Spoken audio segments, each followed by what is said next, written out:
Oi, gente, boa noite. Vamos dar início agora, a mais um Quinta da Inovação. Hoje contamos com a presença ilustre do convidado Clorisval, doutor e mestre em design pela PUC-Rio. Muito bem-vindo, Clorisval. Obrigado por aceitar nosso convite.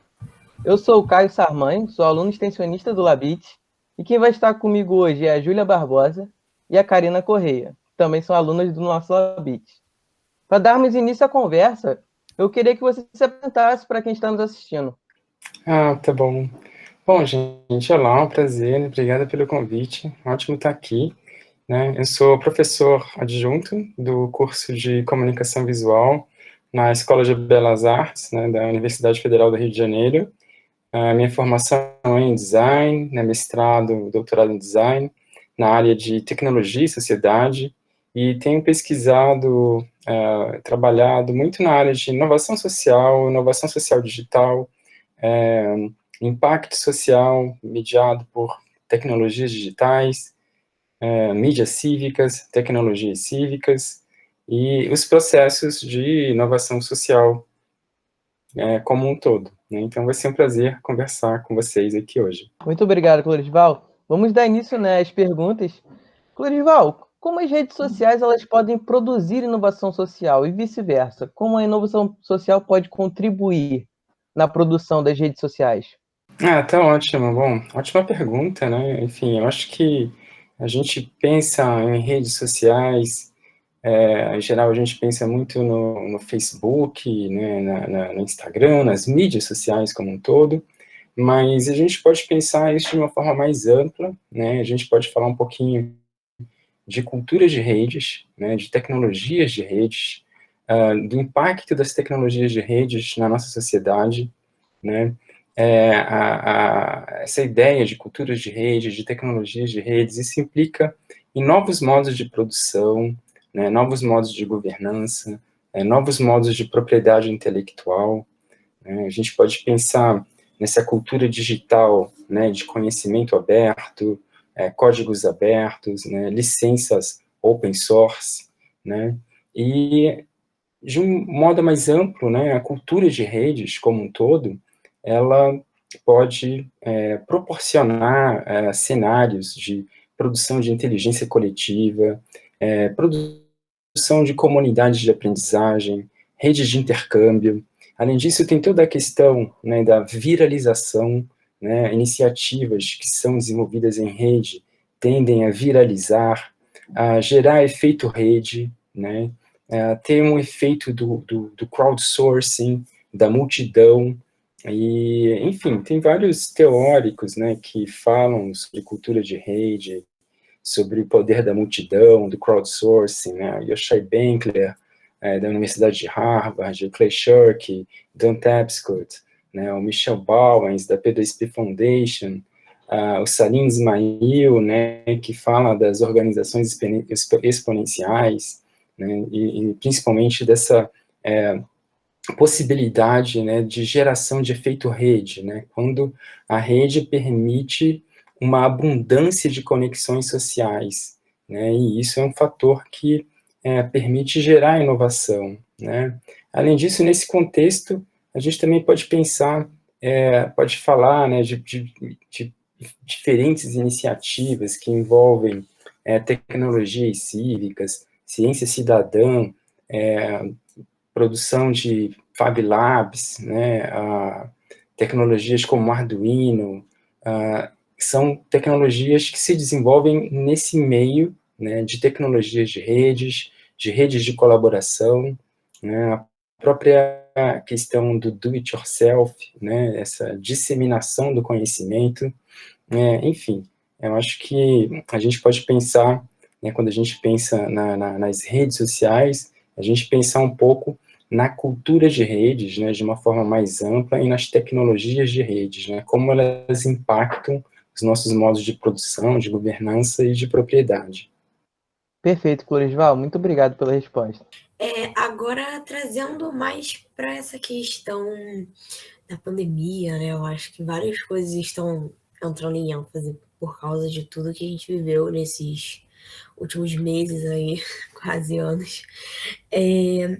com o aumento do uso dessas ferramentas online, enfim, essa nova adaptação de fazer as coisas, devido a esse momento que a gente está vivendo, a participação social cidadã, no caso, ela foi ampliada ou potencializada por conta dessa nova forma de trazer, de fazer tudo, né, online e até mesmo aproximar as questões?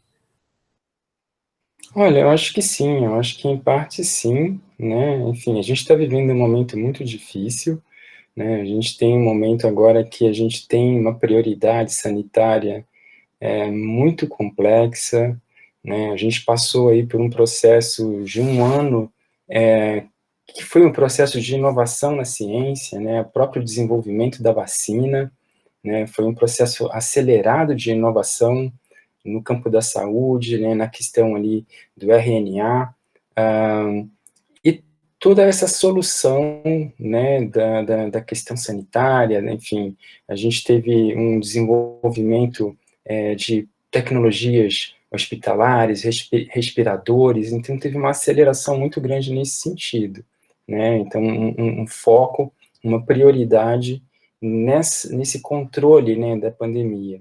Mas, enfim, por outro lado, né, a gente também teve um cenário, né, de necessidade de readaptação, né, uma questão muito notável, né, foi toda essa adaptação ao ensino online, por exemplo, né, a gente teve uma aceleração muito grande também dos processos de videoconferência, né, em todas as plataformas de educação online, que era um fenômeno que já vinha acontecendo, né, toda a questão da educação à distância já estava se desenvolvendo, mas isso tudo foi muito acelerado, né, com o isolamento social, com a pandemia, né, e a gente também teve um cenário, assim, por exemplo, aqui no Brasil, de uma certa organização social, né, principalmente pelo lado da cultura de doação,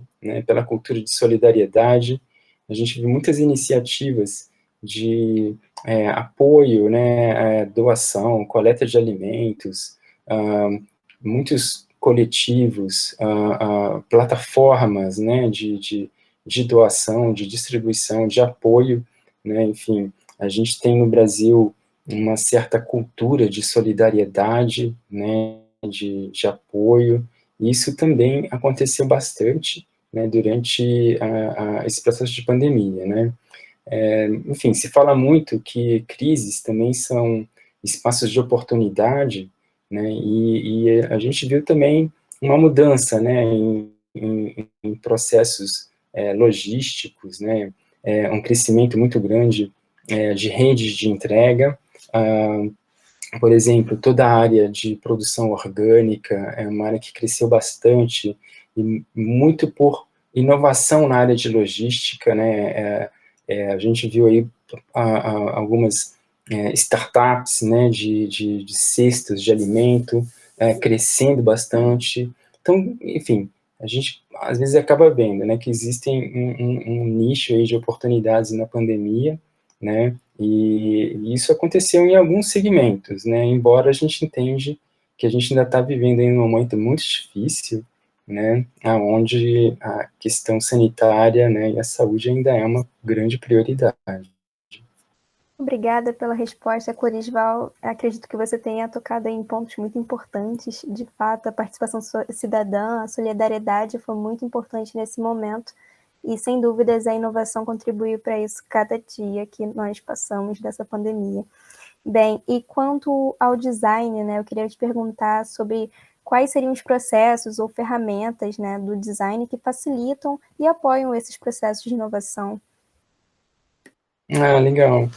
Bom, a gente pode falar, né, algumas abordagens, né, enfim, a gente já pode começar falando da abordagem de Design Thinking, né, enfim, a abordagem de Design Thinking é um conjunto, né, de métodos e ferramentas que são voltadas para estimular a criatividade, estimular a geração de alternativas em projetos, estimular fases de pesquisa, de definição de problemas, e é uma abordagem que é justamente voltada para a inovação, voltada para a formação de equipes interdisciplinares, né? O designer nunca trabalha sozinho, né? O designer trabalha em equipe, então quanto mais interdisciplinar a equipe, maior a probabilidade de gerar inovação, né? E a abordagem de Design Thinking é uma abordagem que é muito voltada para essa ideia de formar equipes voltadas para a inovação, né? Além disso, a gente, enfim, essa ideia de trabalho colaborativo, né, do design trabalhando de forma interdisciplinar com outras equipes, enfim, isso é uma coisa que já vem de bastante tempo, desde a década de 60, né, o início do design participativo, né, na Suécia, na Noruega, os processos de co-design, né, de fazer design juntos, né, e são processos que estimulam, né, e promovem a colaboração, a times de diferentes habilidades, né, e, enfim, tem outras abordagens que a gente pode comentar também, a gente pode falar um pouquinho sobre a ideia do design especulativo, né, um design especulativo, uma abordagem de design que busca pensar sobre o futuro, né, pensar sobre futuros possíveis, mundos alternativos, criticar um pouco, fazer uma análise crítica da nossa sociedade e poder especular sobre possibilidades, né? Então, eu acho que a gente tem um campo bem interessante de exploração no design, principalmente, né, quando a gente pensa nessas abordagens especulativas, quando a gente pensa nos processos de co-design, de design participativo, que também são bastante conectados, né, com toda essa ideia do design thinking também, que é uma coisa que está bastante atual, né, muitas organizações de diferentes áreas, né, da produção, da economia, utilizando, né, essa ferramenta do design thinking para poder acelerar a inovação dentro das suas equipes. Então, enfim, eu acho que essas são algumas das possibilidades, né, que a gente pode falar de pensar o design como facilitador dos processos de inovação. Muito obrigado pela sua participação, Clodival. Nosso Labits ele está de braços abertos para receber mais e mais inovadores, ampliando nossa base e obtendo conquistas. Vamos todos inovar. Não se esqueçam de seguir aqui nosso laboratório, postamos diversos conteúdos sobre inovação constantemente. Bom, super agradeço o convite, tá? É um prazer estar aqui com vocês, falando sobre inovação, falando sobre como o design pode contribuir para as questões sociais, para a inovação social, né? Como o design pode colaborar para a gente buscar um mundo melhor, né? E, gente, prazer estar com vocês.